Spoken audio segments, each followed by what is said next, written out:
ایک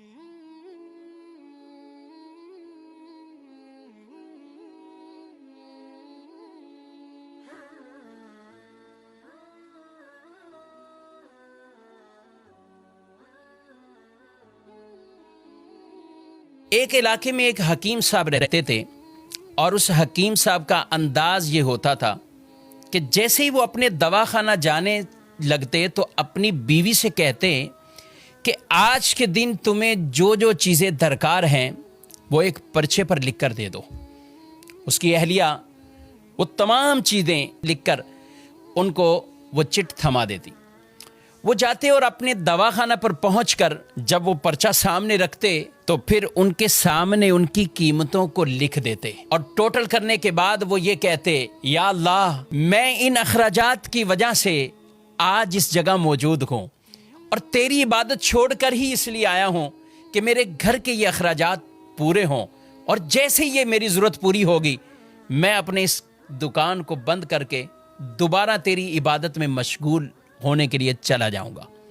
یہ معاملہ اس کا چلتا رہا۔ ایک دن تو عجیب ہی معاملہ ہوا کہ جب دواخانہ پہنچے، پرچے کو سامنے رکھا، چٹ کو دیکھتے جا رہے ہیں، کہیں دودھ اور چینی اور گھر کے دیگر ضروریات کا تذکرہ ہے،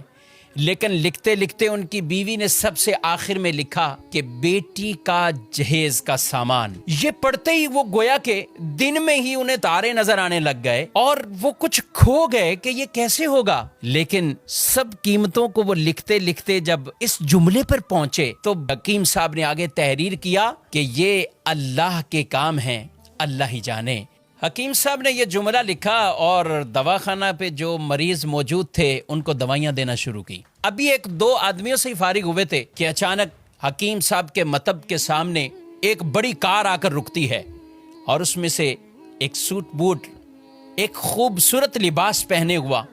آدمی کار سے باہر نکلتا ہے اور وہ حکیم صاحب کے دواخانہ میں داخل ہو جاتا ہے۔ حکیم صاحب جیسے ہی اپنے مریضوں سے فارغ ہوئے تو اس کو کہنے لگے کہ بھائی اگر آپ کو دوا چاہیے تو میرے قریب آ جائیں، میں آپ کی نبض چیک کرتا ہوں، آپ کو دیکھ لیتا ہوں، اور اگر کسی اور مریض کے لیے چاہیے تو مجھے اس کے حالات بتائیں، کیفیت بتائیں۔ وہ آدمی کہنے لگا، حکیم صاحب شاید آپ نے مجھے پہچانا نہیں ہے، اور آپ کیسے پہچان سکتے ہیں؟ 15-16 سال کا عرصہ گزر گیا ہے۔ حکیم صاحب کچھ حیران سے ہوئے کہ آخر کون سے یہ راز سے پردہ اٹھانے والے ہیں۔ وہ آدمی کہنے لگا، آج سے 16 سال قبل آپ کی اسی دکان کے سامنے سے میرا گزر ہو رہا تھا اور یہی دکان کے قریب ہی ہماری گاڑی کا ٹائر پنچر ہوا اور میں باہر دھوپ میں کھڑا تھا، آپ نے دیکھا تو آپ نے کہا کہ اندر آئیے، اسٹول پر بیٹھ جائیں۔ میں اندر آیا، میں نے آپ کو دیکھا، لوگوں کو دوائیاں دے کر آپ اب فارغ بیٹھے ہیں، ایک چھوٹی سی بچی آپ کے پاس کھڑی اور آپ سے کہہ رہی تھی، بابا چلیے نا، بھوک لگی ہوئی ہے، چلیے گھر کو چلتے ہیں۔ آپ اسے کچھ ٹہلنے کا کہہ رہے تھے۔ میں نے سوچا میں ایسے ہی آپ کی دکان میں بیٹھا ہوں، چلو کوئی دوائی آپ سے کہہ دوں اور اسی بہانے کچھ آپ کو رقم دے دوں۔ میں نے آپ سے کہا کہ حکیم صاحب ہماری شادی کو 6 سال ہو چکے ہیں، ہم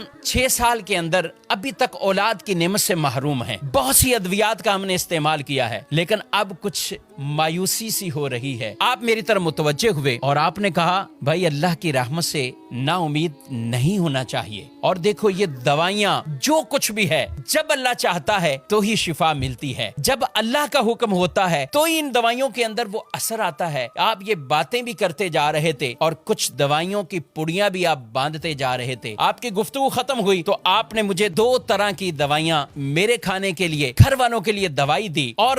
یہ دیتے ہوئے دعا بھی دی کہ اللہ نے چاہا تو اس میں اثر ہوگا اور آپ کو اللہ اولاد کی نعمت سے نوازے گا۔ میں نے کچھ پیسے نکالے، آپ سے پیسے پوچھے اور آپ کی طرف بڑھانے لگا تو آپ نے ایک جملہ کہا کہ نانا پیسے نہیں، آج کا کھاتا کلیئر ہو چکا ہے، آج کھاتا بند ہو چکا ہے۔ میں کچھ سمجھا نہیں۔ قریب ہی بیٹھے ایک آدمی نے کہا، حکیم صاحب کی مراد یہ ہے کہ حکیم صاحب جب گھر سے آتے ہیں تو آتے ہی سامنے گھر کی ضروریات کی چٹ کو رکھتے ہیں، جتنے پیسوں کی ضرورت ہو تو پھر وہ کمانے کی صورت میں اپنی دکان کو بند کرتے ہیں اور گھر کو روانہ ہو جاتے ہیں۔ بڑے نیک سیرت حکیم ہیں اور اللہ کی عبادت میں مشغول ہو جاتے ہیں۔ میں کچھ حیران سا رہ گیا اور دل ہی دل میں شرمندہ ہو رہا تھا کہ میں کیسا انسان ہوں کہ سوچ رہا تھا کہ شاید یہ میرا بیٹھنا ان پر بوجھ لگ رہا ہے اور یہ کتنے عظیم اور نیک انسان ہیں۔ وہ شخص حکیم صاحب کی باتیں سن کر دل ہی دل میں کہہ رہا ہے کہ میرے شک شبے یقین میں بدل چکے ہیں اور اس دوائی میں ضرور ہمارے لیے کوئی اثر ہوگا اور اللہ پاک اپنی رحمت سے ہمیں اولاد بھی دے گا۔ گھر جاتے ہی اپنی اہلیہ سے، بیوی سے وہ آدمی پوری کہانی کو بیان کرتا ہے۔ اس کی بیوی نے اسے کہا کہ ضرور وہ اللہ کا کوئی نیک بندہ ہے، وہ نیک انسان ہے، اس کی دی ہوئی اس دوائی کے اندر ضرور ہمارے لیے اثر ہوگا، کیوں نہ ہو یقینی کیفیت کے ساتھ ہم اسے استعمال کریں۔ کہاں ہم استعمال کرتے رہے۔ الحمدللہ اس وقت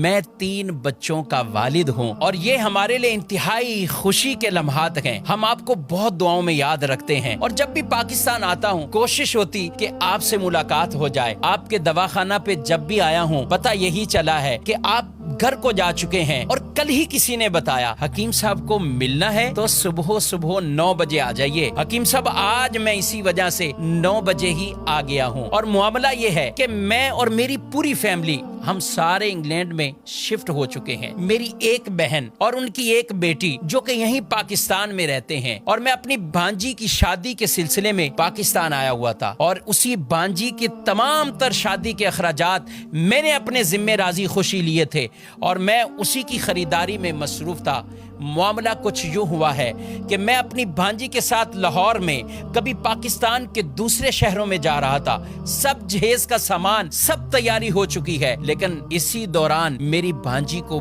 بہت تیز بخار تھا، اور وہی بخار میری بھانجی کی موت کا سبب بنا ہے۔ میں اور میری بیوی جب آپس میں بیٹھے سامان خرید چکے ہیں، سب کچھ کر لیا ہے، اب اس سامان کا کیا کیا جائے، تو فوراً آپ کی طرف ہمارا خیال گیا کہ جب 16 سال پہلے ہم آپ کے مطب میں آئے تھے تو ایک چھوٹی سی بچی وہ آپ کے پاس کھڑی کہہ رہی تھی بابا جان گھر چلو، مجھے بھوک لگی ہے۔ تو میری بیوی نے مجھ سے کہا کیوں نہ ہو کہ ہم حکیم صاحب کا شکریہ اس انداز سے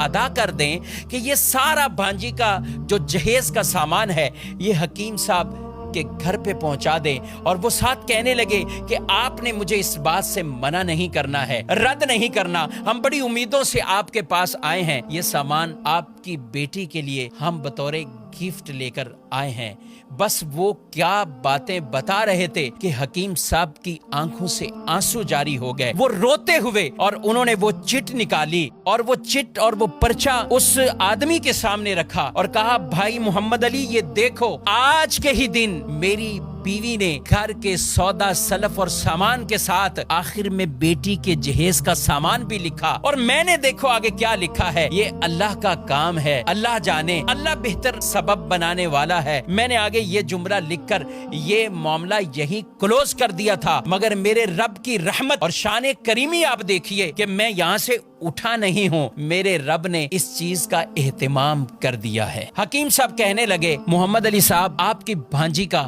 صدمہ وہ ضرور ہے، مگر میں تو رب کی شان اور رب کی قدرت پر حیران ہوں کہ آج میں گھر واپس خالی ہاتھ نہیں پلٹا۔ یہی کہتے ہیں کہ جس کا اللہ پر بھروسہ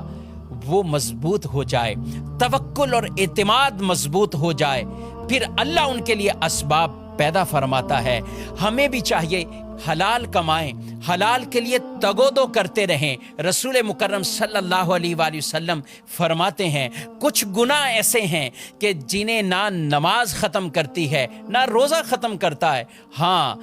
روزی کی تمنا میں، روزی کی تلاش میں غم زدہ ہونا، یہ غم ان گناہوں کو ختم کر دیتا ہے۔ اور جب آدمی اللہ سے ڈرتے ہوئے رزق کی تلاش میں جاتا ہے، اللہ خود قرآن پاک میں ارشاد فرماتا ہے وَمَن يَتَّقِ اللَّهَ يَجْعَل لَّهُ مَخْرَجًا وَيَرْزُقْهُ مِنْ حَيْثُ لَا يَحْتَسِبُ، اور جو اللہ سے ڈرے اللہ اس کے لیے راستے پیدا فرماتا ہے اور اسے وہاں سے رزق دیتا ہے جہاں سے اسے گمان بھی نہیں ہوتا۔ اللہ رب العالمین ہم سب کو ایسا توکل، ایسا بھروسہ اختیار کرنے کی توفیق